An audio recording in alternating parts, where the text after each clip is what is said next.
Echoes of Valor. Episode 2, The Burn File. Wout O'Dell didn't sleep. Not after the note. Not with the bronze star still sitting on his table like it belonged there. By sunrise, the newspaper was ash in a steel drum behind the house. The sticky note went with it, the Polaroid too. He scanned them both first, saved to a password-locked burner drive. Then he packed a duffel. Not for a trip, for a visit. He walked through the side entrance of Echo Vault, the FBI's black site buried beneath Sky Harbor Airport. No signage, no uniforms, just the hum of buried servers and the sense that nobody here talked unless they had to. He found Peter White in Athena Ops, a nerve center of feeds, case files, and firewalled hell. "You ever think about knocking?" Peter asked, not turning around. "No," Wout said. He locked the door behind him. Wout placed a single folded sheet on the desk, DOJ header redacted, a title Iron Cross. Peter scanned it and frowned. "One of yours?" "Kandahar, Black Mission, Delta Liaison Cell, Brewer ran point." Peter's fingers froze. "Brewer, as in Randall Brewer?" Wout nodded. "The same. Got scrubbed in 13. I thought he was ghosted." Peter brought up Athena's secure archives. He wasn't ghosted. He went private, real quiet. Now he's with Black Raven. Wout didn't say anything, just nodded once. "You think Shaver was tied to Black Raven?" Peter asked. "No, but I think whoever sent me his medal is." By noon, they were heading north toward Prescott. Wout drove. Peter scrolled his bureau-secured tablet, digging through encrypted contractor records. Brewer's not visible, but Black Raven's contracts are popping up all over the Four Corners region. They're using fronts, pipeline security, border training, intel logistics. Wout kept his eyes on the road. PMC with black budget fingerprints. "They're more than PMC," Peter said. "They've been linked to at least 2 extrajudicial killings overseas, and 1 domestic disappearance in 2022. A reporter disappeared outside Las Cruces." Wout grunted. "Sounds like Brewer's style."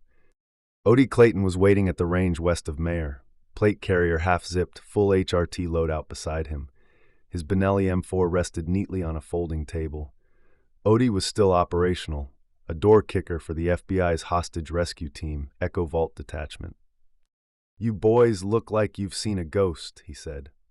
"We have," Wout answered. "Brewer's alive, working with Black Raven." Odie's face hardened. "We've seen them in border ops. Nothing sticks. Everything they do is sanitized." "They dropped a bronze star and a dead Marine on Wout's porch," Peter added. "That's not sanitized. That's a statement." Odie loaded a shell into the Benelli. "Then let's return it." They started with the American Legion Hall in Prescott. It was quiet, older vets sipping cheap beer at noon. No sign of the Vietnam cap guy, but the bartender let Peter pull the camera feed. There it was, a black Tacoma, plates unreadable. The timestamp matched the envelope drop. Peter paused the frame. "Hold on, passenger window." Wout stepped closer. "That patch, it's not Army."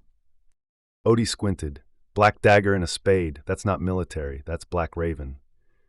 Peter confirmed it. Unofficial, Brewer's personal unit mark, used in Syria and again in Texas during that off-books training scandal. "Then Brewer wants us watching," Wout said. "Why now?" Odie asked. "Because whatever he buried," Wout said, "someone else just dug up." Brewer's last known residence near Paulden was stripped. Foreclosure notice, fence cut, interior torched. But Odie, moving through the crawl space with practiced ease, found something the fire missed. A challenge coin tucked into a rusted ammo tin. Brass, matte black etching, a raven's wing stretched across a skull, and a Latin phrase, sanguinem silentium, blood and silence. Peter examined it under a UV wand. "Black Raven, no doubt." "He left it for us," Wout said. "Message received." Odie wiped his hands. "So what's the play?" Wout zipped his duffel. "We flush Brewer, or we bury him." That night, back at Peter's place near Papago Park, they moved under low light. No chatter, just routine checks and quiet tension. At 016 hours, the motion alarm tripped. Rear camera, garage. No breach. Just a manila envelope duct-taped inside the door. Odie peeled it down. Inside, a photo of Odie himself walking from the range earlier that day. Angle was close, no drone, someone had eyes on them.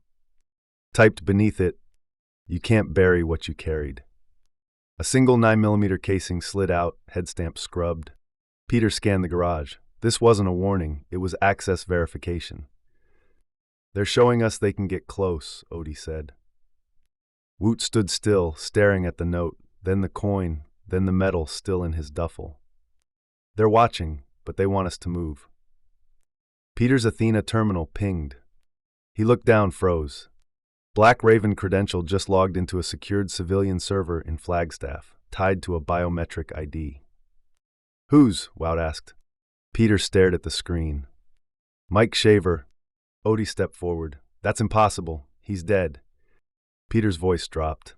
This is real-time, Wout. VA thumbprint, Shaver's ID number, less than 5 minutes ago. Wout zipped the bag. No more ghosts, he said. Gear up, we find him. To be continued.